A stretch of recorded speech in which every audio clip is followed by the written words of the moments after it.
I'm going to be honest with you guys. I am not feeling well. And I will probably cough a lot during this video. I will try to lean away from the microphone because I know that is not a wonderful sound. But I wanted to get this out there. We're going to be talking about Numenera Destiny today. This is the second book in the if you get the Numenera slipcase that's on the Monty Cook website right now. Speaking of Monty Cook Games, I should let you know that Monty Cook Games did send me uh, the slipcase with both Numenera Discovery and Numenera Destiny in it. In fact, let's see. I do need the slipcase because I forgot this does come with something that I need out of there. Okay. And I will try to be a little quicker than I was for Numenera Destiny or Numenera Discovery. Sorry, I'm sick. Anyway, sorry. Numenera Destiny. For countless millennia, the great civilizations of the prior worlds ruled the earth. They built cities and machines of unimaginable grandeur and scale. They reshaped the very planet and cast off from it to the stars, the universes, and even realms outside our reality. Their works were beyond number and beyond wonder, but now they are gone. The world we have inherited lies in their shadows and their ruins. But we have lost all that they left us. But have we lost all that they left us? Question mark. Can we make for ourselves a better world? Question mark. Can we sift through the remnants of the prior worlds to lift this, the ninth world, from its age of darkness? Question mark. Perhaps so, but only if we call upon every ounce of our grit, our wisdom, and our will, and upon the mysterious workings of the Numenera. So, Numenera Destiny. I have not read every word of this book, nor every page of this book, but we're just going to do a general walkthrough. Okay. This is, like I said, the second book. Numenera Discovery, the other book. That's the core rule book. Numenera Discovery is the one. This is Numenera Discovery. This is the one that you need to play and run Numenera. Okay. Numenera Discovery is like additional rules, and it takes the game in a whole new direction. Okay? In Numenera Discovery, the other book, you're an adventurer diving into ruins and getting cool stuff. And, you live that adventurer life, baby. In Destiny, the focus of it is the community. You are part of a community, or maybe you helped found a community, or you've joined a community and you're helping this community to survive and grow and become stronger, and take being able to withstand the threats outside and within the community, and even natural threats and what have you. So let's take a look inside Numenera Destiny. Wonderful art on the inside. Comes with a bookmark, of course, with probably the pages and chapters that you're going to frequent. Put that over there. A better future, new characters, salvaging and crafting the Numenera, the setting, creatures and characters, GMing, communities, adventures, and back matter are the major headings. And then we get into, so Numenera Destiny introduces 3 new character types in the Cypher system, which is the role-playing system that Numenera is built on. In the Cypher system, in Numenera, types are like classes in other games. So in Numenera Discovery, there's 3 types or classes. There was the Glaive, the Jack, and the Nano. In Destiny, we get 3 new classes: the Arcus, which is like a leader.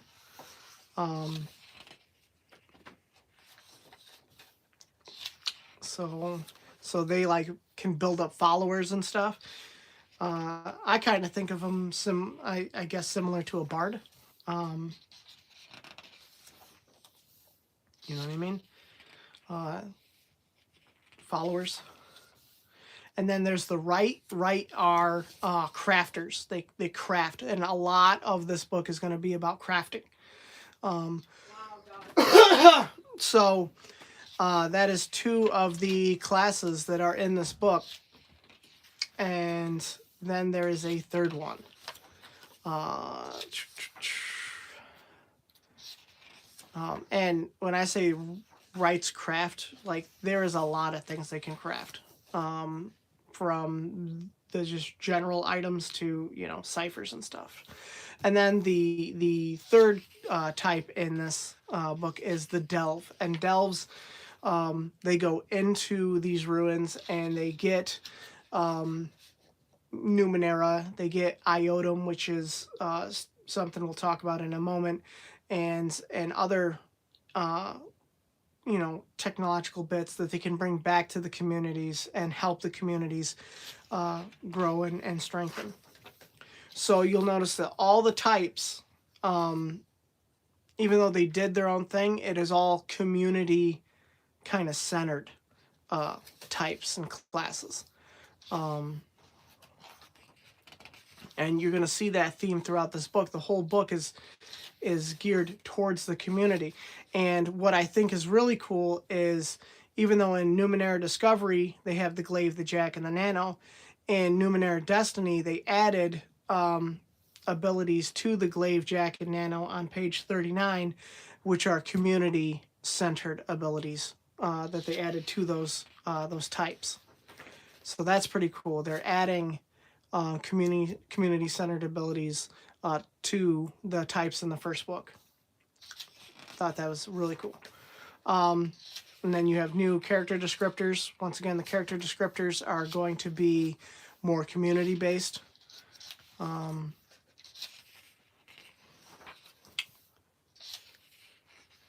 Loyal, nurturing, organized, optimistic, protective, risk taking, relentless, vicious. I like it. Character foci, however you want to say it. And these, once again, will be not all, but more will be community based. Acts without consequence, augments flesh with graphs. Adjures the Leviathan. You have the power to command the Leviathan, your name for the horrific things that wait in the empty ruins or hunt in the dark beyond the town walls. Creatures with long teeth, hellish fury, and a hunger for human flesh. Okay, that's terrifying. Anyway, that's terrifying. Battles automatons, brandishes an exotic shield, so you're Captain America. Oh, I didn't say that out loud. My bad. Builds tomorrow. See, that's probably going to be a community-based foci, however you want to say it. I don't really care.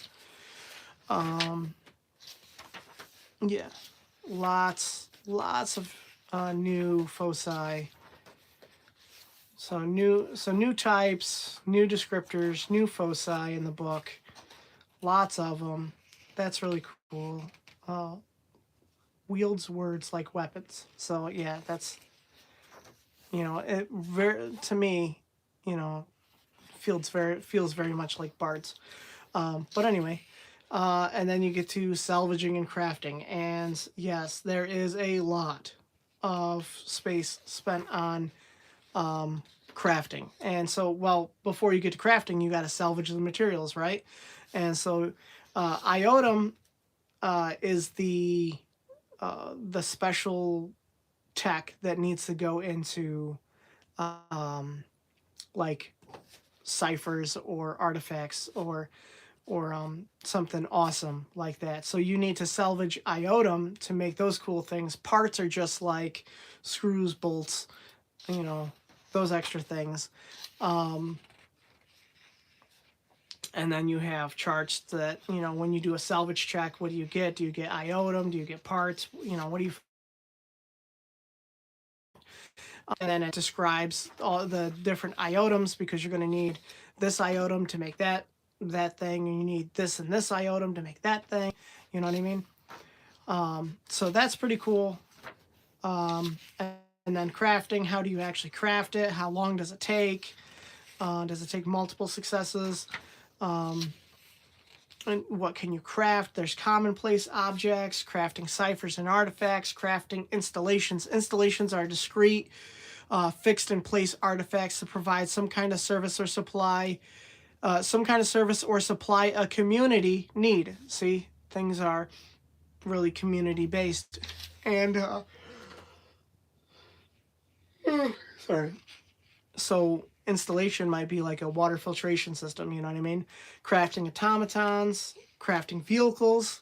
Oh, so we get vehicles. That's cool. You can repair things, you can modify things. I think that's pretty cool. You can modify stuff. Commonplace objects and structures. Sorry. You know, you want to build a hut, you want to build a pier, you want to build a drawbridge, you can do that. And materials will be units. Units are, you know, whether you need stone or you need wood or what have you. And then,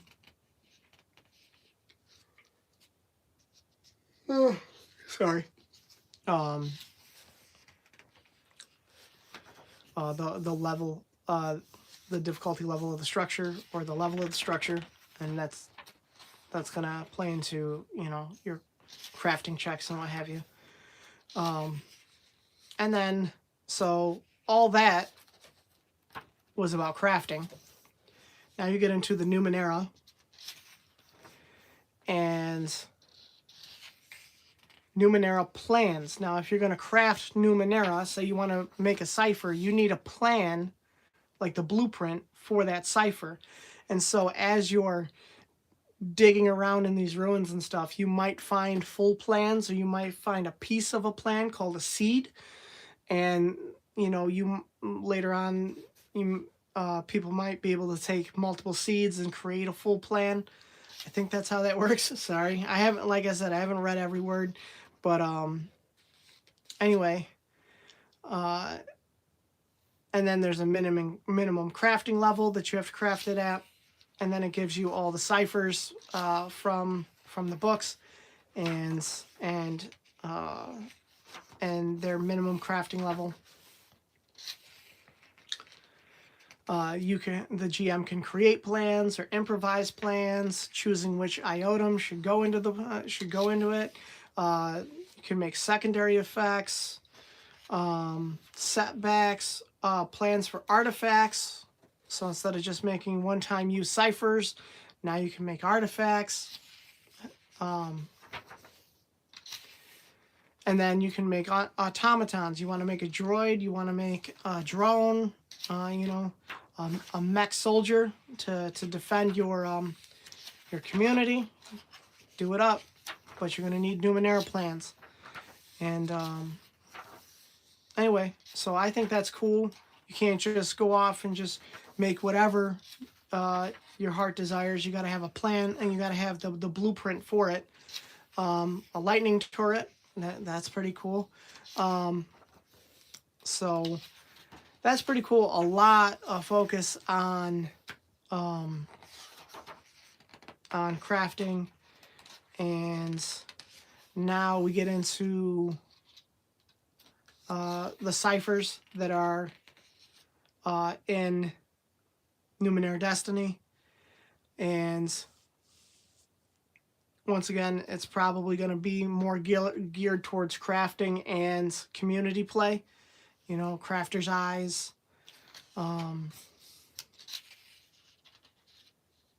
mechanical right, you know, instant workshop, item stabilizer, you know. So yeah, these ciphers are definitely based on what kind, the kind of play the Destiny is going for. Very community driven play.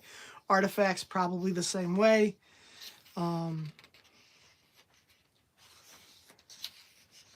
You know, Explorer's Lens, that's probably going to help the delve. I don't know. Some of these sound terrifying. Psychic Eradicator. I don't even know what that does, but that sounds terrifying. Sorry.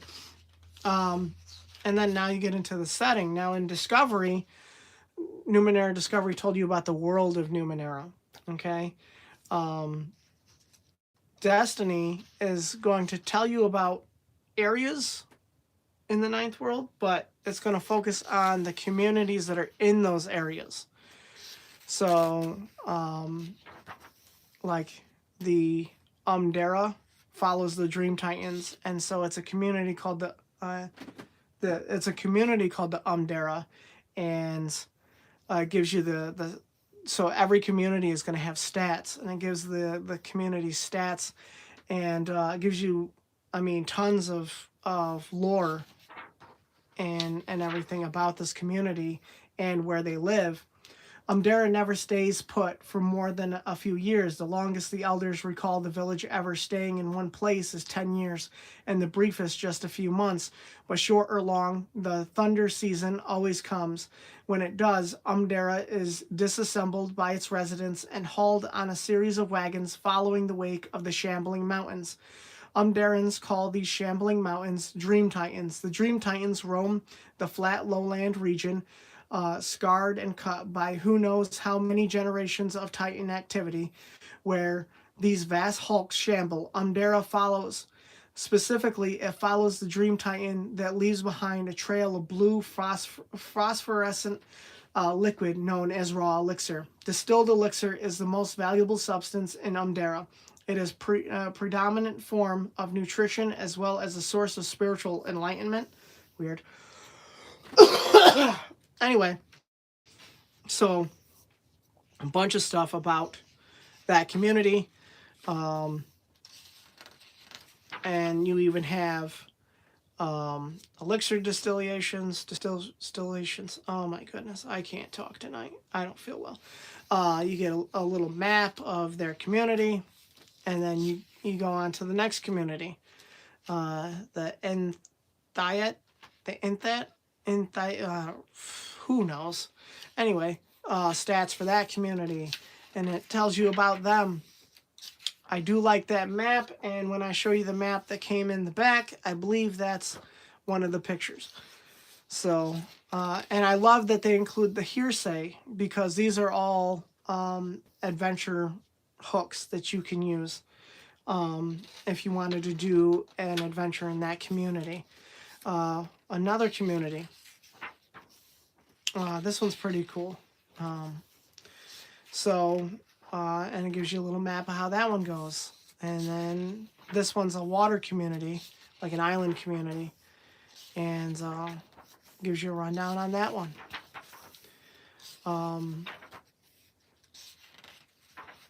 So some different communities and some adventure hooks. And then you have some starter communities.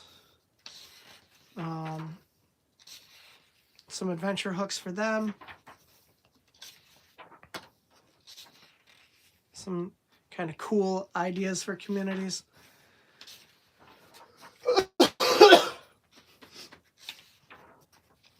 Organizations.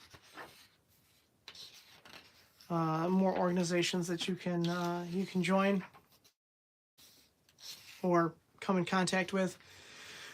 Creatures and characters. Now, what's cool is that the creatures and characters in Destiny are going to do the exact same thing that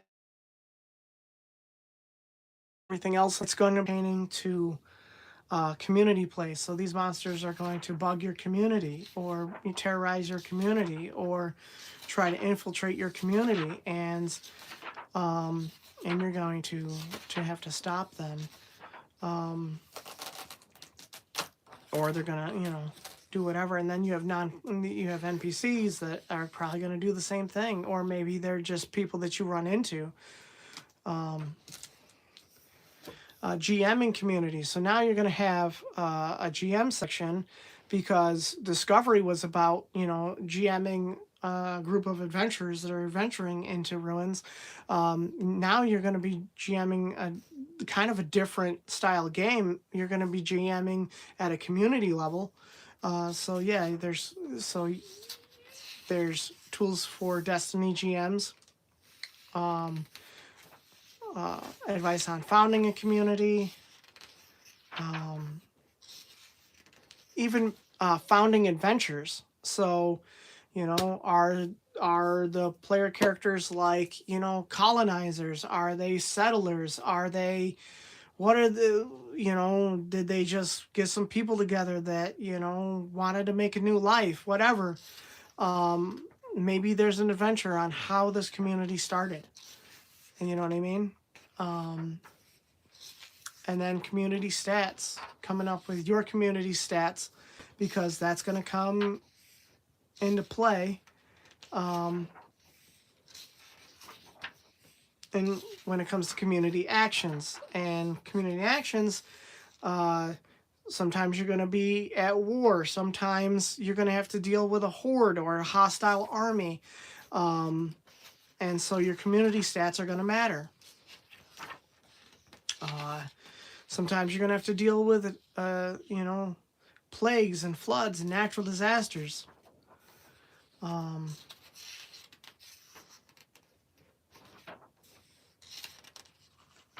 More hordes.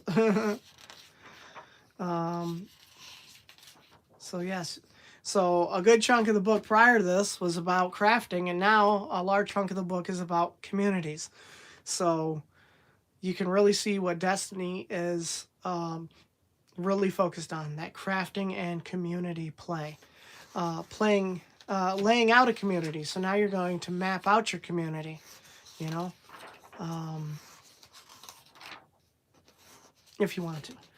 Guiding a community. Long-term play. So like, if you want to, if you're right, your crafter wants to craft an installation for your community, say a water filtration system or something, and it's going to take like 3 months. Well,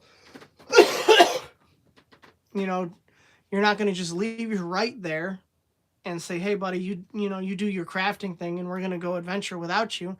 No, you do long-term play. So while the right is crafting and doing these crafting checks and whatnot to build that water filtration system, you can also do long-term play as well. You can do things like build up food or water stores. You can discover a new area of interest, enhance community happiness, establish a satellite settlement, focus on an ability, gain an experience, general maintenance, help another PC, create a relationship, raise a child, recruit a follower. Some of these, and then you get into long-term tasks that only a certain type can do. So there's long-term tasks that only Arcus can do, like demonstrate grace under pressure or cultivate followers. The delve can prospect for iotum and find specific iotum. The glaive, sorry, can train defenders or teach martial skills. The jack can develop community networks and develop external networks. The nano can develop community knowledge and operate workshop. And the right can craft objects or structures or find or develop a specific plan, operate a workshop. So now play isn't just, I'm going to go adventure in these ruins and do these things, but also this like long-term play where you're building and developing things.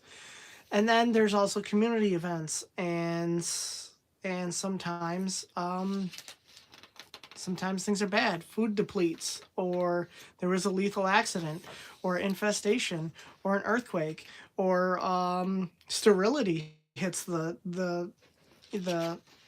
community, and you got to figure out what's going on. Or refugees flood in, or there's a festival, or what have you. There's tons of them. There's tons of possible. Sorry. Possible things. And then you get into advice on running a Destiny campaign. Once again, more guidance that a GM's going to need, because it's a different type of how to manage long-term play. You know what I mean? You're gonna GMing rights, delves, and archi, iotum, and installations have many forms. Just helping the GM make a good game for the Destiny flavored play. And then there's let's see, 4 adventures included in here, and I'm betting that they're all kind of community based, right? The Door Beneath the Ocean allows PCs to help found a new community and make connections among the NPCs that make up the community. In the adventure, PCs help refugees fleeing a cruel slave keeper and an active volcano to find someplace safe to establish a community, putting an end to threats from the refugees' former slave keeper who wants to return them to servitude. And that's the Door Beneath the Ocean. There's also Trefoil, the Red Plague, and Terminus. So there is 4 adventures right in the Destiny book that you can run, if you're the GM, that you can run for your players, to help you kind of get a grasp on, Destiny GMing and playing, and play. And then Back Matter gives you some rules on vehicle movement and combat, and then just like a glossary. And do note that the character sheet at the back of Destiny is different from the character sheet in Discovery, because this has, I think, the same front, but on the back you have a space for crafting and a space for followers. So Destiny does have a different character sheet. At least the second page is different. So just keep that in mind. If you're going to run a Destiny game, you're going to want to, and the players are using character types out of the Destiny book. So the Arcus, the Wright, or the Delve, they're going to need the character sheet from the Destiny book. And then there's the community character sheet. So you can keep track of your community stats. Okay, and then an index. Whoop whoop, index. It's kind of a short index, I ain't gonna lie. I like a beefy index, but it's all good. A few pages. Beautiful book as always. And then the poster that comes in the back of the book. I think that's one of the Dream Titans that the Numenera community follows. And then on the back of that is that one community whose name I have trouble pronouncing, and it's a really cool picture of their town. That is definitely some go on the wall art. Anyway, so that's what comes in Destiny, okay? And it's interesting. I don't know if I would play a full campaign in Destiny. I don't know if that's my style of play, but you know what? I would be willing to try a few games, like maybe 3 to 6 sessions, and just see what it's like to play like community level play. It'd be interesting. It'd be different. But I'd be down to try it. I don't want to sign up for anything too long, just in case it doesn't fit my style of play. But I'm willing to try it. So yeah, that's Destiny. It's not necessary to have this book to play Numenera. This is just an addition, okay? Discovery, the other book, is the one that you need to play. Now, I want to show you another book that's a Numenera book. It's called Jade Colossus. I'm not going to do a full flip through, but it's like a mini campaign. It's really cool. It's about this ruin called the Jade Colossus that that comes up through the ground. But also in this book, at the back of the book, after you get through all the Jade Colossus stuff, at the back of the book is a tool that's for a GM. It's a generator to help you generate your own ruins that you can run your players through. So that book's really cool, and I highly recommend it. This book, Monty Cook Games sent me. Now, hold on. Jade Colossus I bought with my own money. Numenera Destiny, Monty Cook Games sent me. This one, Monty Cook Games sent me. It's called The Glimmering Valley. It's supposed to be like a short campaign, and it's supposed to be like a good transition from like that you would run for people who are like D&D players, because it like where you start off, the area that you start off feels very much like D&D, and then you as you get further out from that starting area, it gets more and more Numenera-esque. And I thought that would be a great bridge. So I was excited about this book, and then I got into it, and then I found some things that I didn't like, and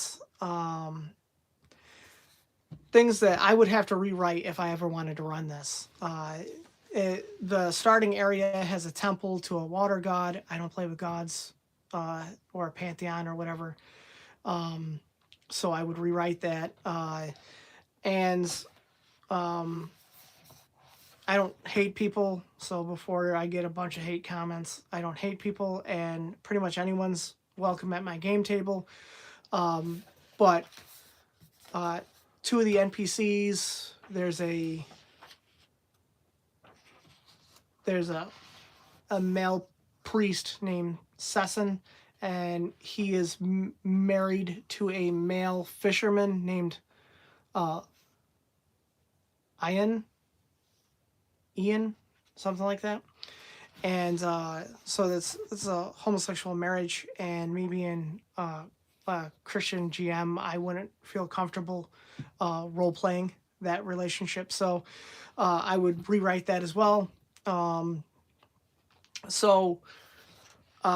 There's things about this book that I would rewrite if I was to ever run it. It's also, in my opinion, a little thin for the asking price, but I think it's cheaper on the Monty Cook Games website. So the asking price on here is $44.99, but I think it's cheaper on their website. So that stuff aside, what else didn't I use? You might say, well, okay, Dusty, those are personal things that you didn't like about it, but is there anything else that we might not like about it? I didn't like that it restricts character creation so much. Like, you're trying to get people to move from D&D into Numenera, but it restricts character creation from like some of the cooler character options right in the beginning, and then later on you get to kind of remake your character if you want. And I was like, man, if I'm trying to get somebody to come from one game to another, man, I want to let them choose like the coolest character options. But yeah, some of the character options are restricted, and like some of the more flashy character options are restricted. And I'm like, man, that just seems weird. Like, I would let them, if I wanted somebody to play my game over another game or whatever, you know, it's like Howls at the Moon. Okay, so essentially you can be a werewolf. Okay, it says a character with this focus is asking for some headaches because the beast they turn into would be hunted and, if found, destroyed. Okay. Like bears a halo of fire. A rare mutation is likely the source for these fire-related powers. Such dramatic displays of sorcery would certainly get the attention of eShell or whatever. So I don't know. Some of the more flashy stuff is kind of like frowned upon or whatnot. I thought that was just weird.